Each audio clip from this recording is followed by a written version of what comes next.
met but he also said that he started his own 529 because he's decided that he's going to go back to school and he's retired. So he was very interested in hearing about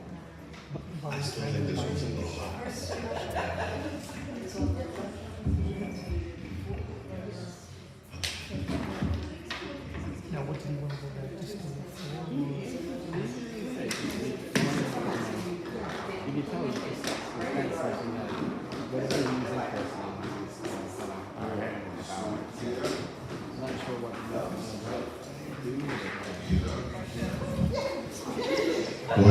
One, two. Good afternoon, ladies and gentlemen. Thank you for coming out today. This is Reading Frederick Douglass Together 2026. If you haven't grabbed a speech, grab a speech. We have the program at the table as well. We have water on the side. What we're going to first do is, there's some things on the table and the chairs. There's words and phrases. So you can look at them. The idea is to get you sparked up, get your mind ready to receive some good information as well as participate in a reading that is very poised for this time. It's very appropriate for this time that we are in.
Is that a good level coming out right now? Yeah, it's coming out right. I definitely had Just the wrong song. very active. Crossing independence, they were home rule. So this is breaking away from the empire, but getting a colony back in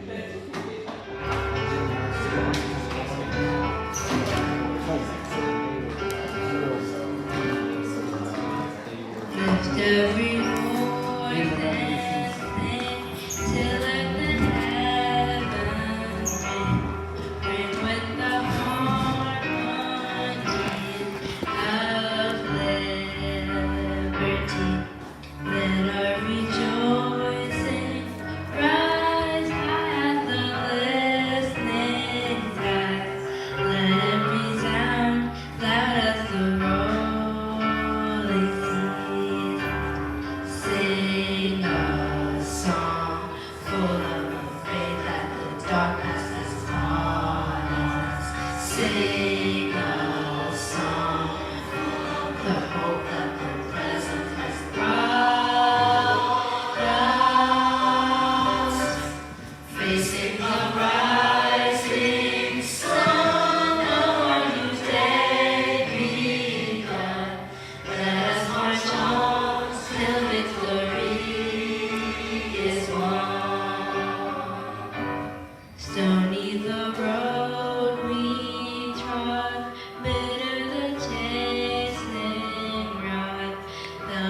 the days when hope unborn has died, yet with the steady beat have not our weary feet come to the place for which our fathers sighed. We have come over a way that with tears has been watered. We have come treading our path with the blood of the slaughter.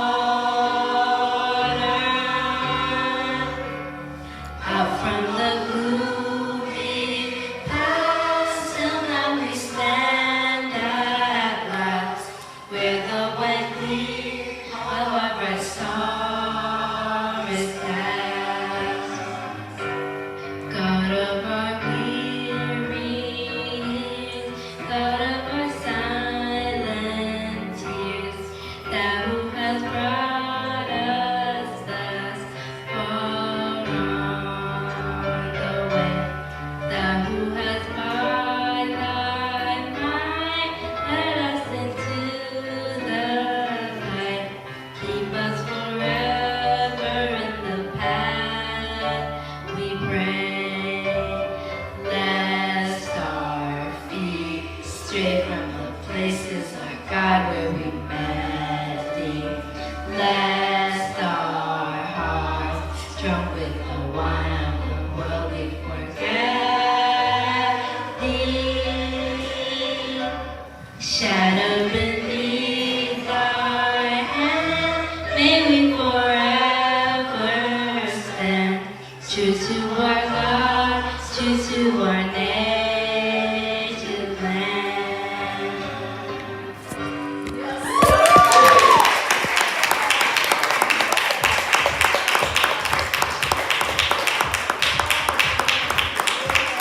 Ladies and gentlemen, that was NAYLAH.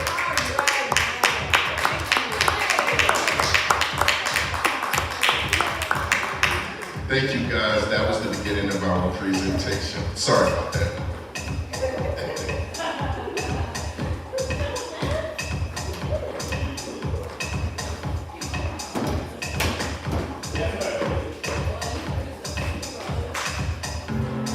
Can you drop the beat?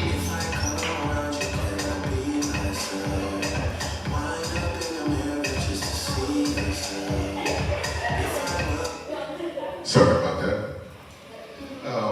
What we would like to do now is bring the Coffee Corp crew up here to get the presentation of their stamp dedicated by the United States Postal Service. Okay, we're going to give a few minutes for Derek to come right back, and then we got Richard Tatro here, the United States Postal Service Postmaster, who will give the dedication of the stamp to Derek, who is representing Coffee Corp today. In a few minutes, Derek will be down here. One of the things that we like to do is to kind of share the Frederick Douglass reading with the communities of the Commonwealth. This is an opportunity for us to present to you what we can give of Frederick Douglass to you guys, and then hopefully you'll receive it and then participate in the reading as well. All right? So, I was gonna say Derek, and I was about to say show. That's show. That's what everybody calls me. My name is Joseph. Nice to meet you all. All right, we have Derek and Show here. Richard, Thomas, you coming through? Come on, Thomas. Thomas was in the back, y'all. All right. Right here. Stand next. Yeah. All right. Where's my photographer? There she goes. All right. Derek, Thomas, and Show, they are part of Coffee Corp. They're a community-based organization that's doing work out here in this community, and they have extended this place as well as opportunities for you to be part of their activations throughout the city. So one of the things that I like is that these young cats are really doing it and showing people that they're doing it in your face. And they're not doing it behind anything, and they're doing it as above ground and as above board as you can do. And they're bringing a city that has, they have things and challenges here, but they have fought to look for solutions. And they have provided those, and we want to salute them. And we have asked the United States Postal Service to do that. And one of the things that they wanted to do was to use Malcolm X. And this is that for them.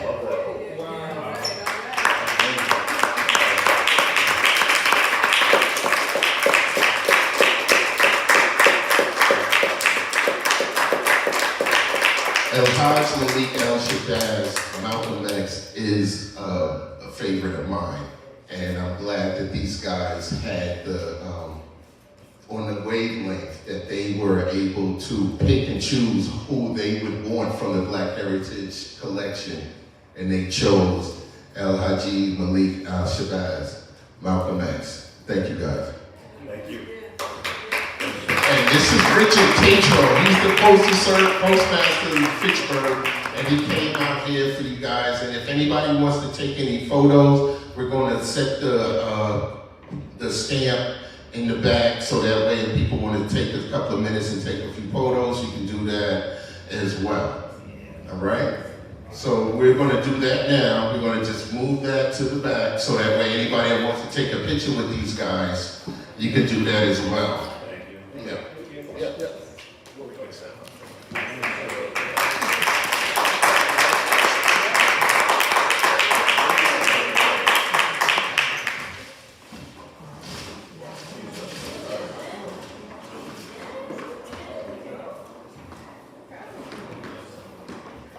Sorry guys, I got everybody else prepared, but then I forgot my speech.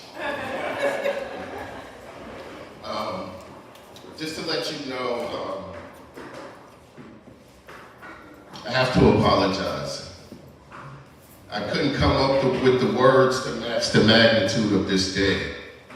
So please bear with me as I paraphrase a speech from Reverend Dr. Martin Luther King Jr. This speech was delivered famously at the American Psychological Association in 1967. And it begins. Well, we've come a long, long way, and we have a long, long way to go. As I close, let me say that there are certain technical words in every academic discipline that soon become cliche and stereotypes. Every academic discipline has its technical nomenclatures. The modern psychology has a word that is probably used more than any word in psychology. It's the word maladjusted. It is the ringing cry of modern child psychology. We certainly all want to avoid the maladjusted life in order to avoid neurotic and schizophrenic personalities. I want to close today by saying that there are some things in our nation and the world to which I'm proud to be maladjusted, in which I call upon all good men will to remain maladjusted until the good society is realized. I must honestly say that I never intended to adjust myself to segregation and discrimination. I never intended to become a justice to religious bigotry. I never intended to adjust myself to economic conditions which take necessities from the many to give luxuries to the few. I never intended to adjust myself to the madness of militarism and self-defeating effects of physical violence. But in a day when Sputniks, explorers, and Geminis dash through the outer space and guided ballistic missiles are carving highways of death through the stratosphere, no nation ultimately wins a war. It is no longer a choice between violence and nonviolence. It is either nonviolence or non-existence. The alternative to disarmament, the alternative to strengthening the United Nations and thereby disarming the whole world. The alternative to ending that war I consider a gravely unjust, evil, abominable war in Vietnam. May well be civilized plunged into the abyss of annihilation. Maybe our world is in dire need of a new organization, the International Association for the Advancement of Creative Maladjustment. Men and women who will be as maladjusted as the prophet Amos, who in the midst of the injustice of his day could cry out, "Let justice roll down like waters and righteousness like a mighty stream." As maladjusted as Abraham Lincoln, who finally came to see after all his vacillations that this nation could not survive half slave, half free. As maladjusted as Thomas Jefferson, who in the midst of an age amazingly adjusted to slavery, and who in the midst of his own ownership of slaves, scratched across the pages of history words lifted to cosmic proportions. We hold these truths to be self-evident, that all men are created equal, that they are endowed by their Creator with certain inalienable rights. As maladjusted as Jesus Christ, who could say that he who lives by the sword shall perish by the sword. Through such maladjustment, I believe that we can emerge from the bleak and desolate midnight of man's humanity, to man into the bright and glittering daybreak of freedom and justice. Having lost faith in the future, I can still feel that we can develop a kind of coalition of conscience, and within this coalition move on to a brighter tomorrow. With this faith, we will be able to do it. There is something in this universe that justifies Carlyle saying, "No lie can live forever." There is something in this universe that justifies William Cullen Bryant saying, "Truth, crushed to earth, will rise again." There is something in this universe which justified James Russell Lowell in saying, "Truth forever on the scaffold, wrong forever on the throne." Yet that scaffold sways the future. With this faith, we will be able to hew out of the mountains of despair a stone of hope. We will be able to transform the jingling discords of our nation into a beautiful symphony of brotherhood. We will be able to speed up the day when all of God's children, black men and white men, Jews and Gentile, Protestants and Catholics, we're able to join hands and sing the words of the old Negro spiritual. Free at last, thank God Almighty, we're free at last. Thank you. For those that are interested in reading, line up over here. You can line up over here if you are interested in reading. If you are interested in reading, you can line up over here. Is your microphone? Oh, this is the best part. This is the part. This really is the best part. I think that was a call to action. This is good. But it didn't do it. All right. I held You it. put what paragraph? Oh, okay. So it. So to see When I leave it. it was looking at your phone, so I came over and fixed it. Okay. I'm going to change batteries in that. Stand in line and read the scene. You can take your time and just read. And it's something that's special. I've been part of this event for about 15 years. And it's something Hello. very special. I'm just saying. All right. I mean, really. I mean, I know it's that's okay. Because we're here to support the reader. So what we are going to do is everybody will take 2 stanzas, all right, and then we'll go back around. Please follow the order of the person in front of you. All right. All right, we'll begin.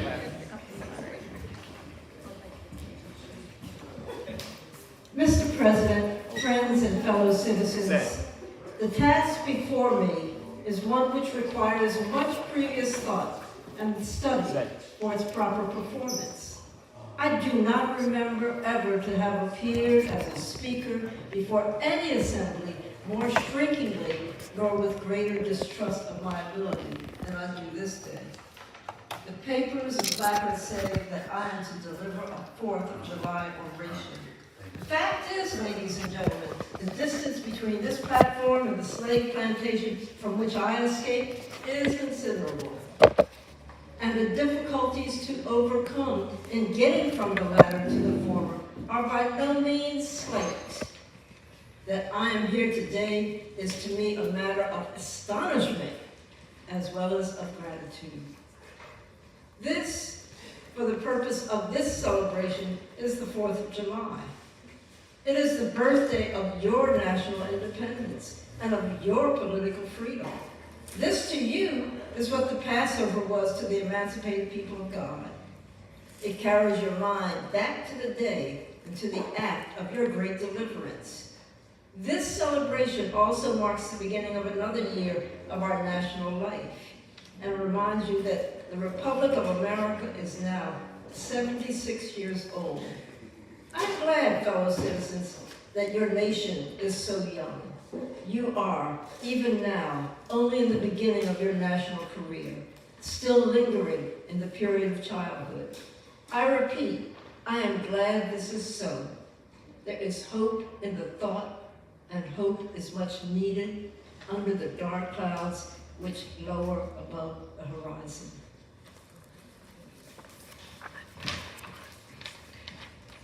Fellow citizens, 76 years ago, the people of this country were British subjects. The style and title of your sovereign people, in which you now gloried, was not then born. You were under the British crown. Your fathers esteemed the English government as the home government, England as the fatherland, although a considerable distance from your home, imposed in the exercise of its parental prerogatives upon its colonial children such restraints, burdens, and limitations as in its mature judgment it deemed wise, right, and proper. But your fathers, who had not adopted the idea of the infallibility of government and the absolute character of its acts, presumed to differ from the home government in respect to the wisdom and the justice of some of those burdens and restraints.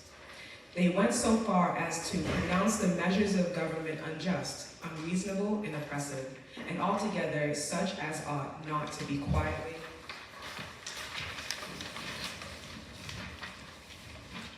submitted to.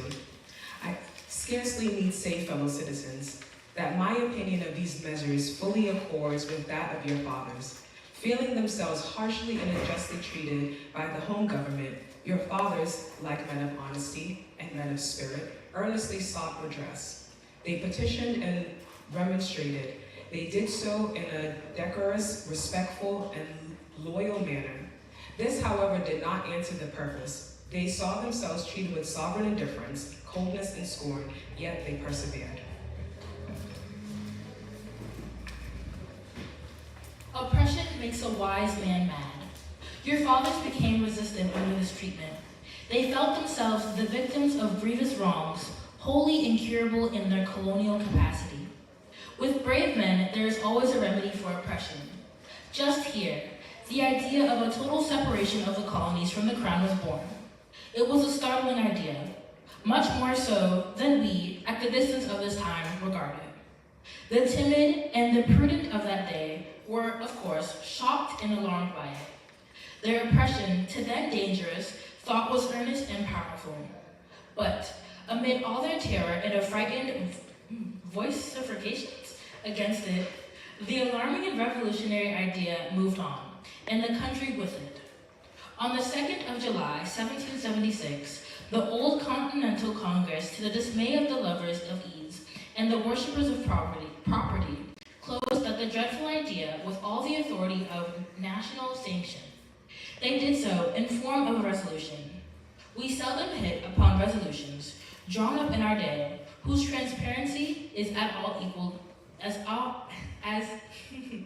transparency is at all equal it. Resolved that these united colonies are, and of right, ought to be free and independent states, that they are absolved from the allegiance to the British crown.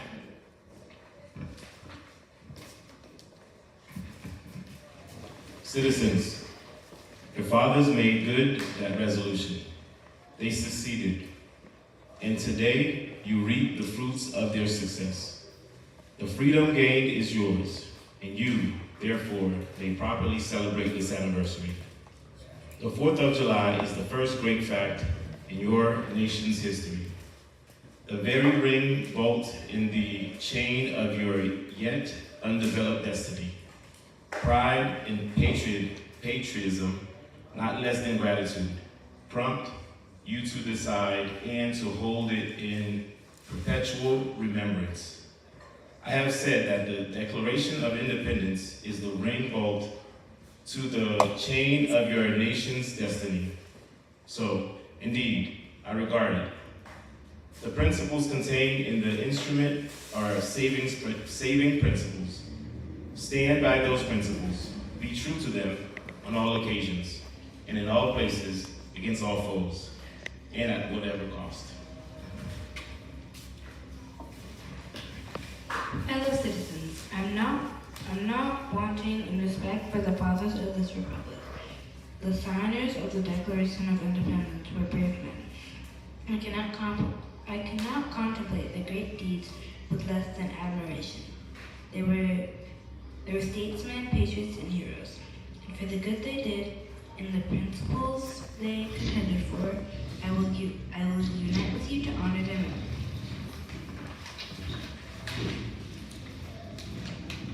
They loved their country better than their own private interests, and all will concede that is a rare virtue that ought to command respect. He who will intelligently lay down his life for his country is a man whom it is not in human nature to despise. Your fathers staked their lives, their fortunes, and their sacred honor in the cause of their country. In their admiration of liberty, they lost sight of all other interests.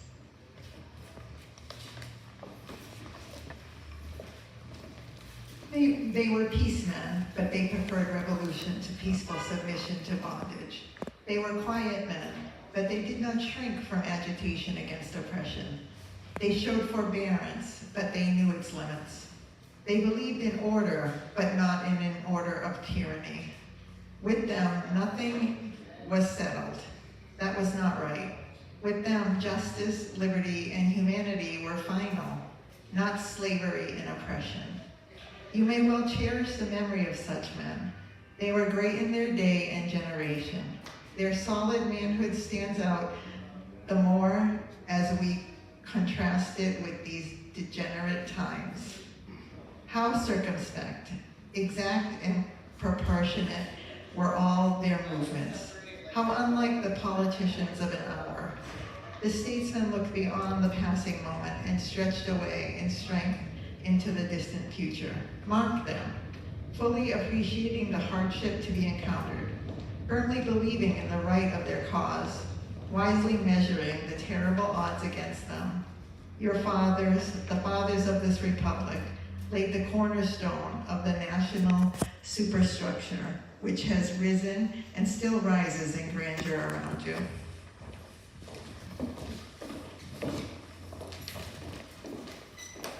Oh, fundamental work this day is the anniversary.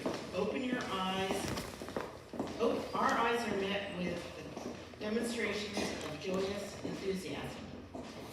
The causes which led to the separation of the colonies from the British Crown have never lacked for a time. They have all been taught in your common schools, narrated at your firesides, unfolded from the pulpits, and thundered from legislative halls, and are as familiar to you as household words. They form the staple of your national poetry and eloquence. I leave, therefore, the great deeds of your fathers to others. My business is to have any here today is with the present. The accepted time with God and His cause is the ever-living now. We have to do the past only as we can make it useful to the present and to the future. Now is the time, the important time. Your fathers have lived, died, and have done their work, and have much of it well. You live and must die, and you must do your work. You have no right to enjoy a child share in the labor of your fathers unless your children are to be blessed by your labors. You have no right to wear out and waste the hard-earned frame of your fathers to uncover your insolence.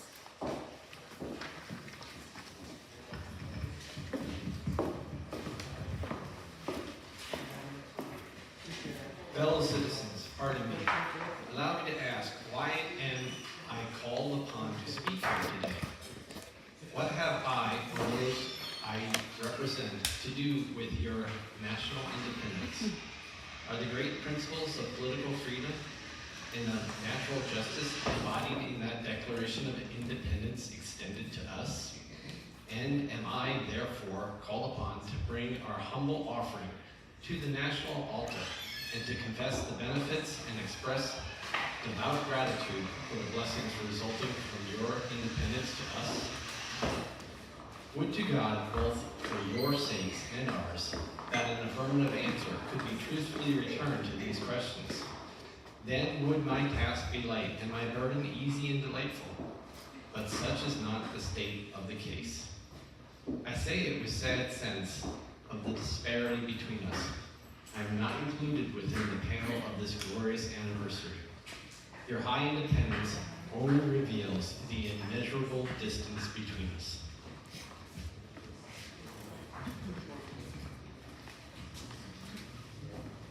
The blessings in which you this day rejoice are not enjoyed in common.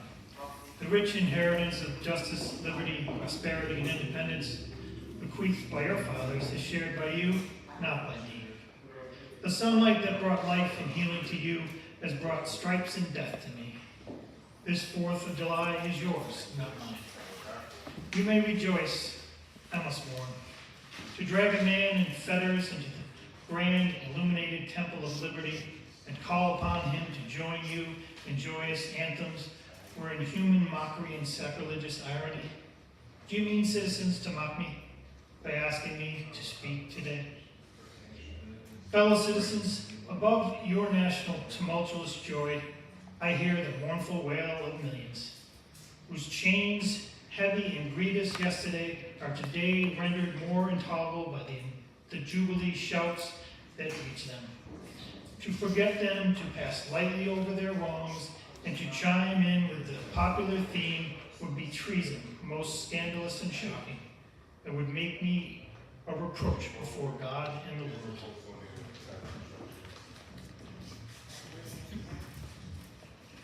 My subject, then, fellow citizens, is American slavery.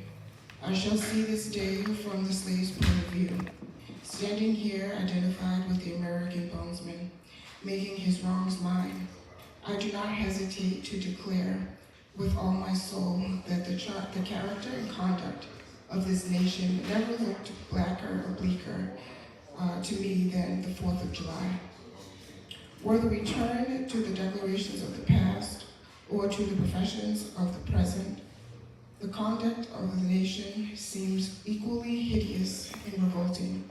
America is false to the past, false to the present, and solemnly blinds herself to be false to the future. Standing with God and crushed and bleeding slave on this occasion, I will, in the name of humanity, which is outstanding, in the name of liberty, which is feathered, in the name of the Constitution and the Bible, which are disregarded and trampled upon, dare to call in question and to denounce, with all its emphasis I can command, everything that serves to perpetuate slavery, the great sin and shame of America. I will not equivocate, I will not excuse. I will use the servant language I can. command. And yet not one word shall escape me, that any man whose judgment is not blinded by prejudice, or who is not at heart a slaveholder, shall not confess to be right and just.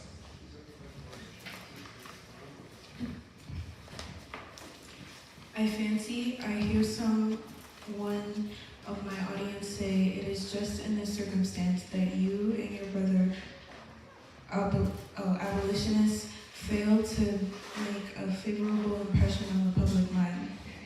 Would you argue more and denounce less? Would you persuade more and rebuke less? Your cause would be much more likely to succeed, but I submit where all is plain, where there is nothing to be argued. What point in the anti-slavery creed would you have me argue? On what branch of the subject do people of this country need light? Must I undertake to prove that the slave is a man? The slaveholders themselves acknowledge it in the enactment of laws for their government. They acknowledge it when they punish disobedience on the part of the slave. There are 72 crimes in the state of Virginia, which, if committed by a black man, subject him to the punishment of death, while only 2 of the same crimes will subject a white man to the like punishment. What is this but the acknowledgement that the slave is a moral, intellectual, and responsible being?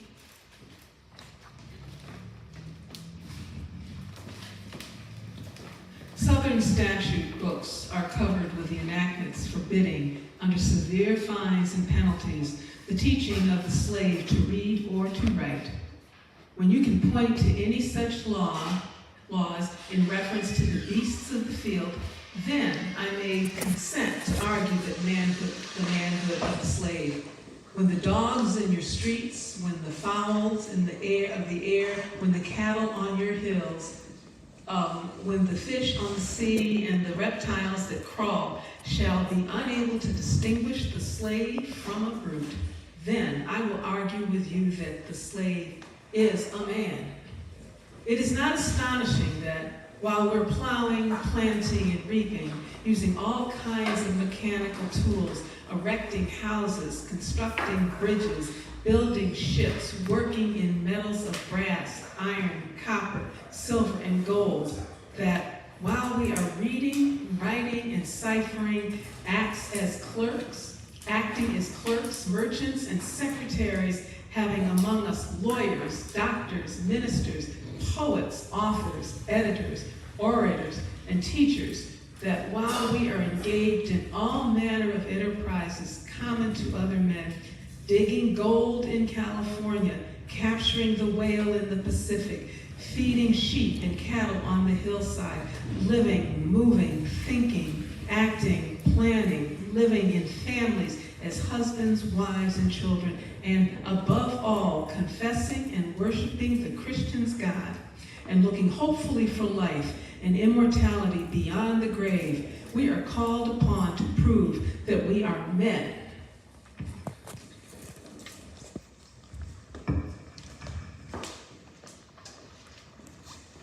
Would you have me argue that man is entitled to liberty?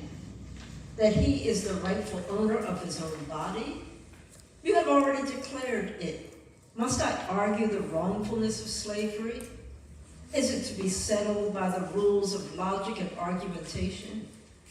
As a matter beset with great difficulty, involving a doubtful application of the principle of justice, hard to be understood? How should I look today in the presence of Americans to show that men have a natural right to freedom? To do so would be to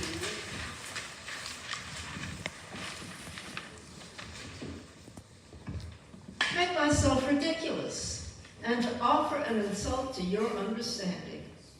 There is not a man beneath the canopy of heavens that does not know that slavery is wrong for him. What?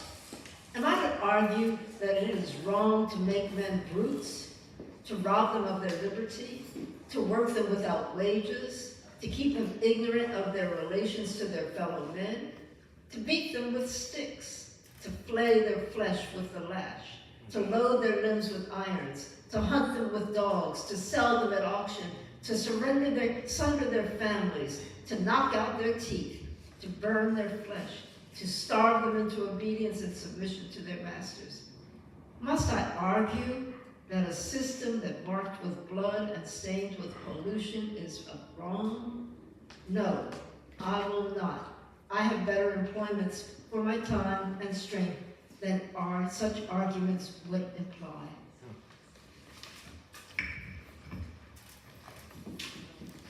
What then remains to be argued?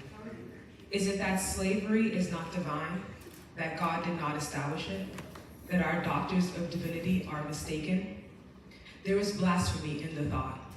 That which is inhuman cannot be divine. Who can reason on such a proposition? I cannot. The time for such argument is past. At a time like this, scorching irony, not convincing argument is needed. Oh, had I the ability and could I reach the nation's ear, I would today pour out a fiery stream of biting ridicule, blasting reproach, withering sarcasm, and stern rebuke. For it is not light that is needed, but fire. It is not the gentle shower, but thunder. We need the storm, the whirlwind, and the earthquake. The feeling of the nation must be quickened. The conscience of the nation must be roused. The propriety of the nation must be startled. The hypocrisy of the nation must be exposed. And its crimes against God and man must be proclaimed and denounced.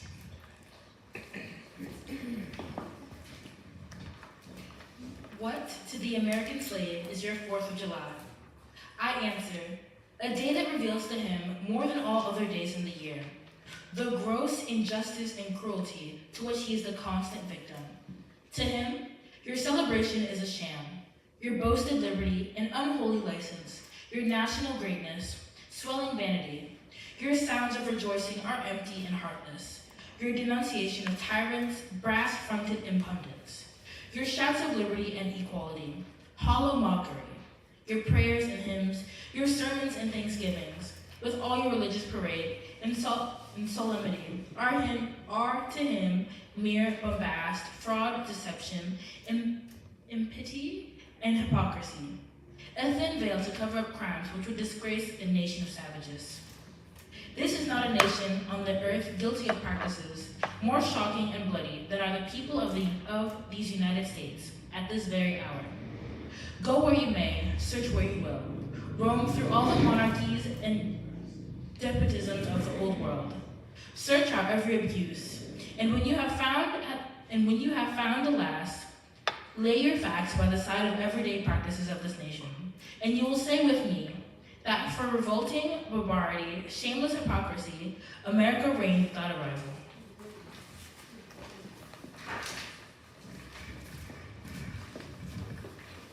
Take the American slave trade, which we are told by the papers is especially prosperous just now, as the price of men was never higher, and which is carried on in all the large towns and cities in one half of this confederacy. This trade is one of the peculiarities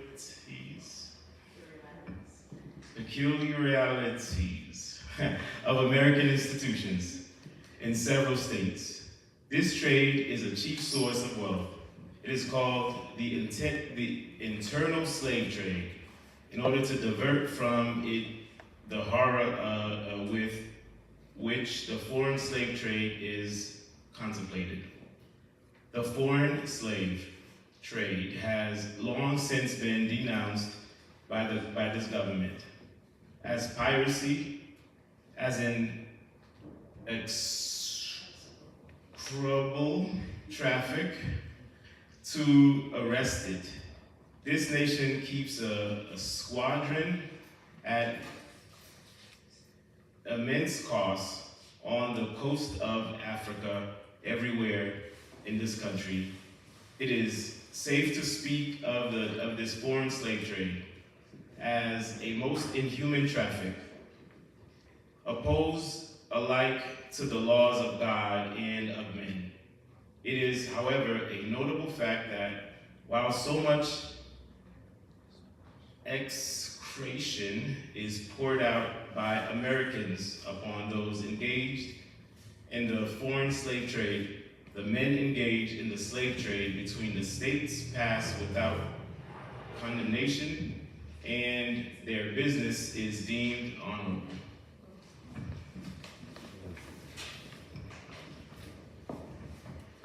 Behold the practical operation of this internal slave trade. The American slave trade, sustained by American politics and American religion.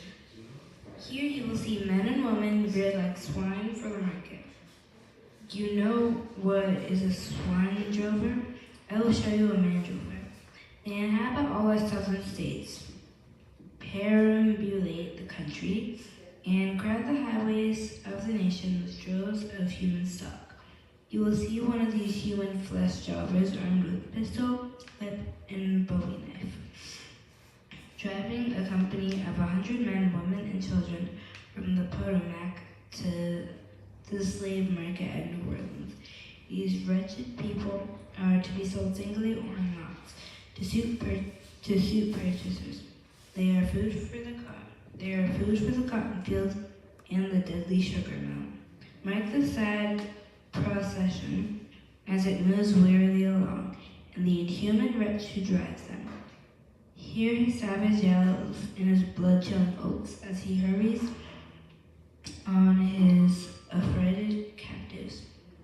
There see the old man with locks thinned and gray. Cast one glance, if you please, upon that young mother whose shoulders are bare to see the scorching sun, her briny tears falling on the brow of the babe in her arms. See too that girl of 13 weeping. Yes, weeping as she thinks of the mother from whom she has been torn. The drove moves tardily. Heat and sorrow have nearly consumed their strength. Suddenly you hear a quick snap like the discharge of a rifle. The feathers clank and the chain rattles. Simultaneously, your ears are saluted with a scream that seems to have torn its way through the center of your soul. The crack you heard was the sound of a slave whip. The scream you heard was from the woman you saw with the babe. Her speed had faltered under the weight of her child in her chains. That gash on her shoulder tells her to move on.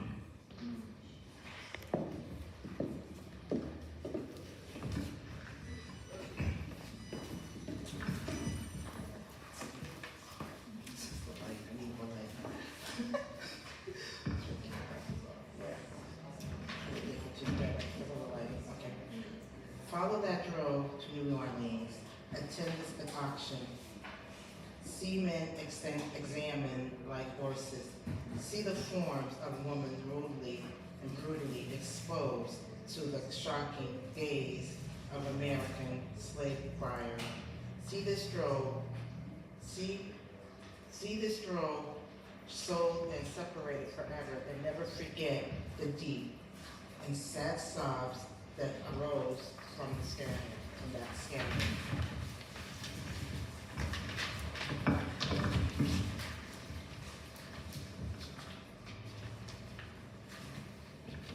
That scattered multitude. Tell me, citizens, where under the sun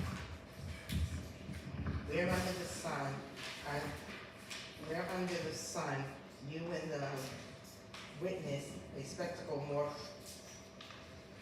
fetish and shocking. Yea, this is but a glance at the American slave trade as it exits at this moment in the ruling part of the United States. I was born amid such sights and scenes. To me, the American slave trade is a terrible reality.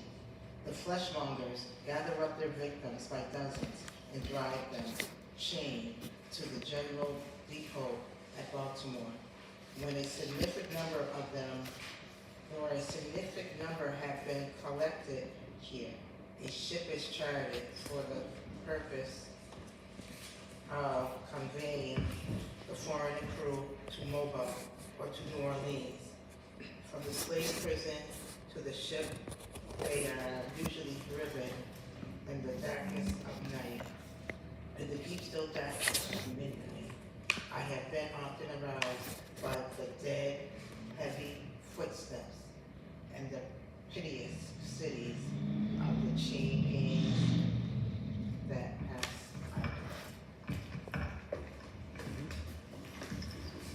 by.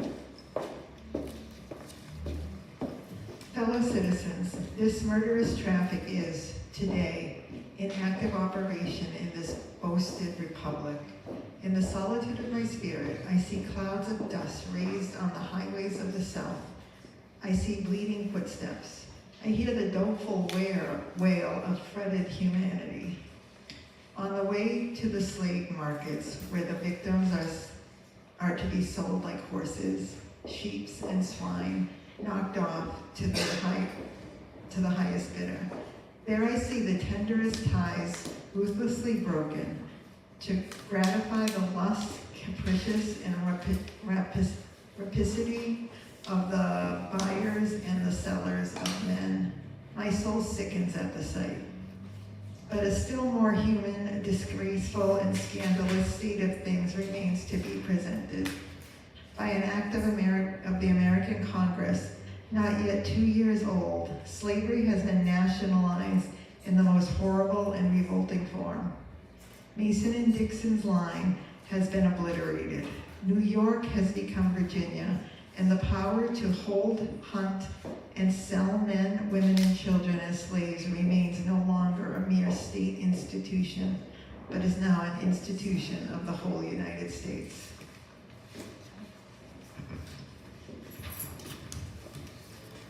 The power is coextensive with the Star-Spangled Banner and American Christianity. Where these go, may also go the merciless slave hunter. Where these are, man is not sacred. He is a bird for the sportsman's gun.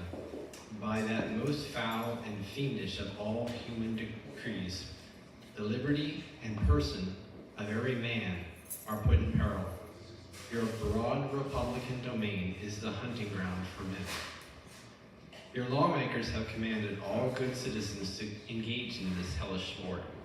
Your president, your secretary of state enforce, as a duty you owe to your free and glorious country, and to your God, that you do this accursed thing.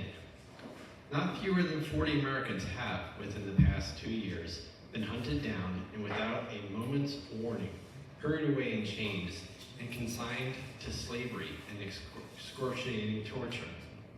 Some of these have had wives and children, dependent on them for bread. But of this no account was made.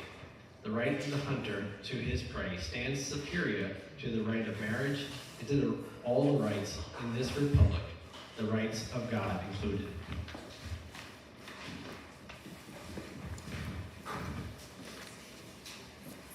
For black men, there is neither law nor justice, humanity nor religion.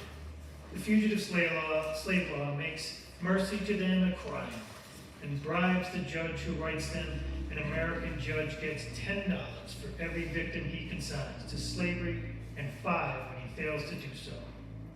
The oath of any two villains is sufficient under this hell black enactment to send the most pious and exemplary black man into the remorseless jaws of slavery.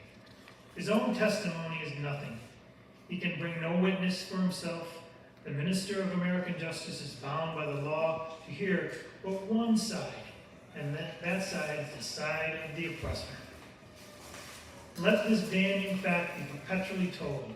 Let it be thundered around the world that in tyrant-killing, king-hating, people-loving, democratic Christian America, the seats of justice are filled with judges who hold their offices under an open and palatable bribe and abound in deciding, in the case of man, liberty to hear only his accusers.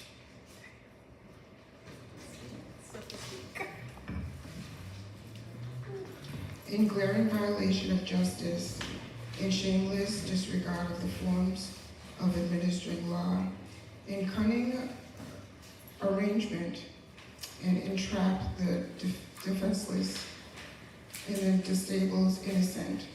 This fugitive slave law stands alone in the annals of the tyrannical legislation.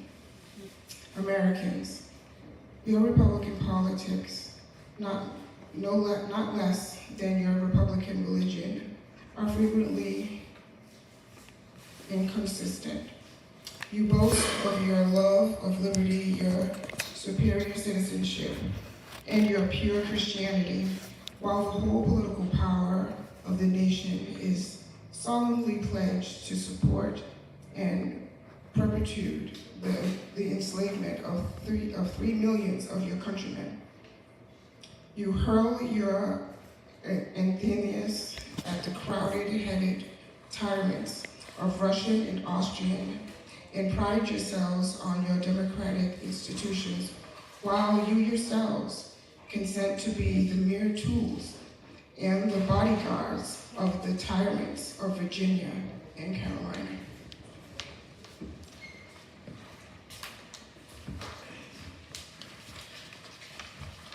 You invite your shores, fugitives of oppression from abroad, honor them with banquets, greet them with ovations, cheer them, toast them, salute them, protect them, and pour out your money to them like water. But the fugitives from your own land, you advertise, haunt, arrest, shoot, and kill. You glory in your refinement and your universal education, yet you maintain a system as barbarous and dreadful as ever stained the character of a nation, a system begun in avarice, supported in pride, and perpetuated in cruelty. You shed tears over fallen Hungary and make the sad story of her wrongs the theme of your poets, statesmen, and orators, till your gallant sons are ready to fly to arms to vindicate her cause against the oppressor. But in regard to the 10,000 wrongs of the American slave, you would enforce the strictest silence and would hail him as the enemy of the nation who dares to make those wrongs.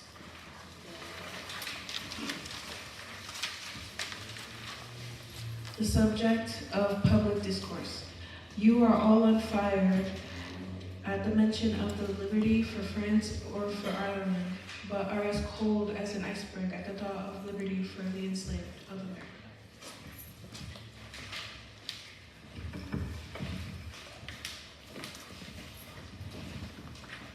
Your discourse eloquently on the dignity of labor. Yet, you sustain a system in which its very essence casts a stigma upon labor. You can bear your bosom in the storm of British artillery to throw off a 3-penny tax on tea, and yet wring the last hard-earned farthing from the grasp of the black laborers of your country. You profess that of one blood God made all nations of men to dwell on the face of the earth, and hath commended all men everywhere to love one another. Yet you notoriously hate and glory in your hatred all men whose skins are not colored like your own. You declare before the world that we are understood by the world to declare that you hold these truths to be self-evident, that all men are created equal and are endowed by their Creator with certain inalienable rights, and that among these are the life, liberty, and pursuit of happiness. And yet, you hold securely in a bondage which, according to your own Thomas Jefferson, is worse than ages of that which your fathers rose in rebellion to oppose, a 7th part of the inhabitants of your country.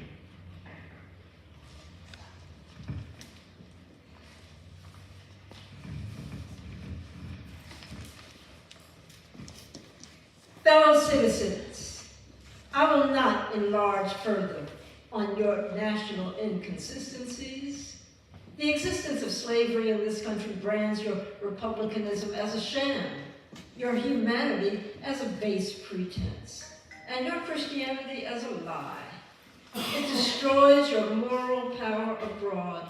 It corrupts your politicians at home. It saps the foundation of religion. It makes your name a hissing and by word to a mocking earth. It is the antagonistic force in your government, the only thing that seriously disturbs and endangers your union. It fetters your progress. It is the enemy of improvement, the deadly foe of education. It fosters pride. It breeds insolence. It promotes vice. It shelters crime. It is a curse to the earth that supports it, and yet you cling to it as if it were the sheet anchor of all your hopes. Be warned, a horrible reptile is coiled up in your nation's bosom. The venomous creature is nursing at the tender breast of your youthful republic. For the love of God, tear away and fling from you the hideous monster, and let the weight of 20 millions crush and destroy it forever.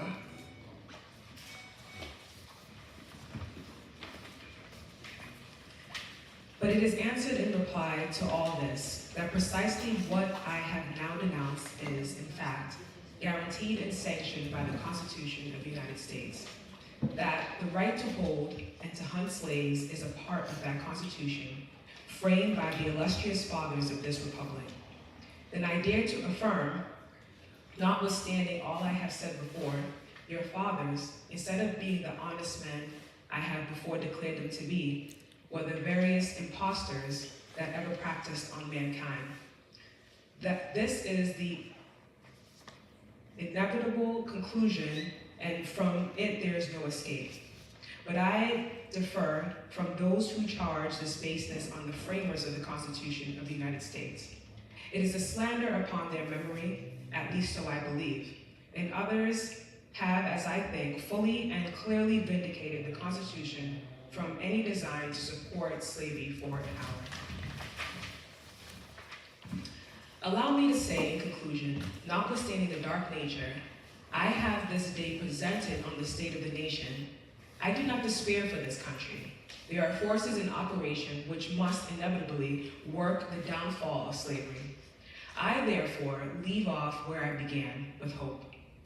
While drawing encouragement from the Declaration of Independence, the great principles it contains, and the genius of American institutions, my spirit is cheered by the obvious tendencies of the age. Nations do not now stand in the same relation to each other that they did ages ago. No nation can now shut itself up from the surrounding world and trot round in the same old paths of its fathers without interference.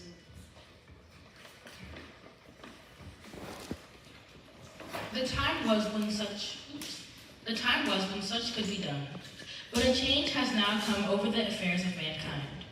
Walled cities and empires have become unfashionable. The arm of commerce has borne away the gates of the strong city. Intelligence is penetrating the darkest corners of the globe. Wind, steam, and lightning are its chartered agents. Oceans no longer divide, but link nations together. From Boston to London is now a holiday excursion.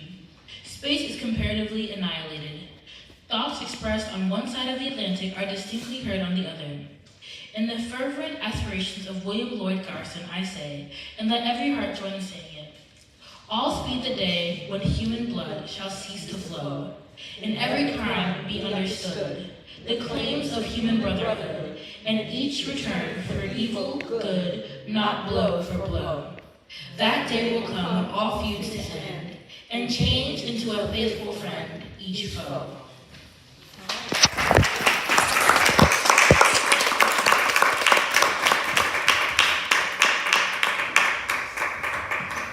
Ladies and gentlemen, you have to remember that was the words of a person who was enslaved.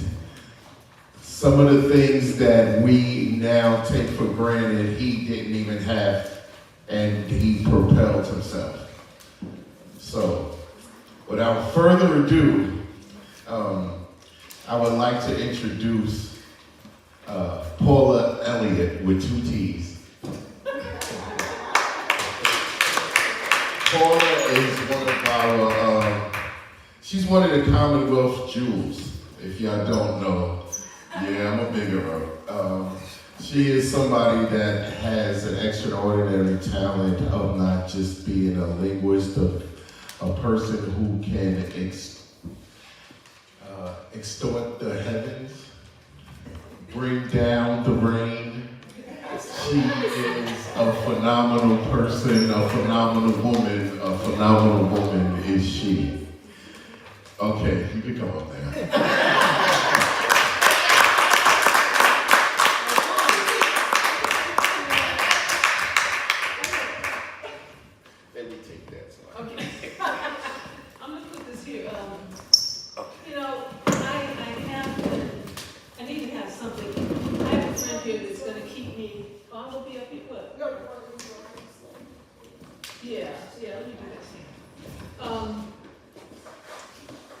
I have not had to follow the speech directly with some comments before. I've done this